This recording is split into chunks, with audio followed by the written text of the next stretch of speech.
আমের সিজন চলে এসছে গাইস, আম তো খেতেই হবে। তবে আমটাকে একটু অন্যভাবে খাওয়া যাক, কি বলো? হ্যাঁ, গরমকাল যা, তার মধ্যে একটু ভালো যদি ম্যাঙ্গো সামার ড্রিঙ্ক হয় তাহলে তো ব্যাপারটা জমে যায়। বলো, হ্যাঁ, গুড মর্নিং বলো, গুড মর্নিং। Good morning. মিক্সিতে টক দইটাকে ভালো করে ফেটিয়ে নিয়ে মা আবার এখানে ক্রিকেট খেলা শুরু করে দিয়েছে। যাই হোক, ক্যাচটা ভালোই ধরলো। তারপরে টক দইয়ের মধ্যে হালকা করে চিনি মেশালো, আর এখানে আমগুলিকে সুন্দর স্লাইস করে কেটে নিচ্ছে।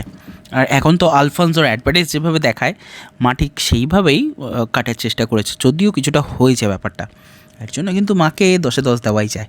অ্যাকচুয়ালি মায়েদের সবসময় 10-এ 10 পাওয়ারই ক্ষমতা থাকে, কারণ সারাদিন এই তীব্র গরমের মধ্যেও যেভাবে রান্নাঘরে এরা রান্না করছে, এদের থেকে বড় আনন্দের জিনিস আর কিছু নেই, কি বলো? সামার ড্রিঙ্ক একটু বরফ না থাকলে হয়? কাচের বাটিতে বরফ ঢালার মজাই আলাদা। তার মধ্যে ফ্যাটানো টক দই আর ওই আমটাকেও আমরা মিক্সিতে হালকা গ্রাইন্ড করে নিয়েছিলাম, সেটাকে ভালো করে মেশানো হলো। তারপরে বাকি বাটিতে যা লেগেছিল সেটা জল দিয়ে ভালো করে ঝাঁকানাকা করে একেবারে মেশানো হলো।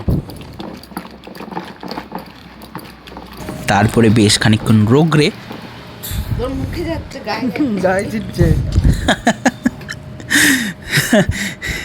খাচ্ছ, হ্যাঁ, ম্যাঙ্গো জুস খাচ্ছ? ওকে নিয়ে তো আমাদের সারা দিনটা কেটে যায়। যাই হোক, আমাদের সামার ড্রিঙ্ক কিন্তু রেডি হয়ে গেছে এখানে। আর এটাকে নাম তোমরা দেবে, কোনো নাম আমি দিচ্ছি না, বাট এই আমের সঙ্গে টক দইয়ের কম্বিনেশনটা কিন্তু জাস্ট নেক্সট লেভেল হয়েছিল। ওপর থেকে আবার কিছু আমের কিউব ছোটো ছোটো কেটে রেখেছিলো, সেগুলোই মা দিয়ে দিল। আর এটা আমাদের থাম্বনেল শট। চলো, আজকের ভিডিওটা এখানেই শেষ। কারা কারা ট্রাই করবে আমাকে কমেন্টে লিখে জানিও। আর এবার রকটটা দেখো।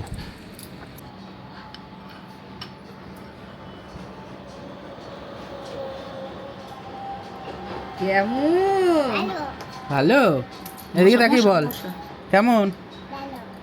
যাই হোক, চলো, আজকের সামার ড্রিঙ্ক রেডি, আমরা সবাই মিলে এনজয় করি। তোমরাও কিন্তু বাড়িতে এরকম ইজি কোনো রেসিপি থাকলে আমাদের কমেন্টেও লিখে জানাতে পারো, আমরা সেটা দেখাবো। আর আপাতত তোমরাও এই সামারটাকে এনজয় করো।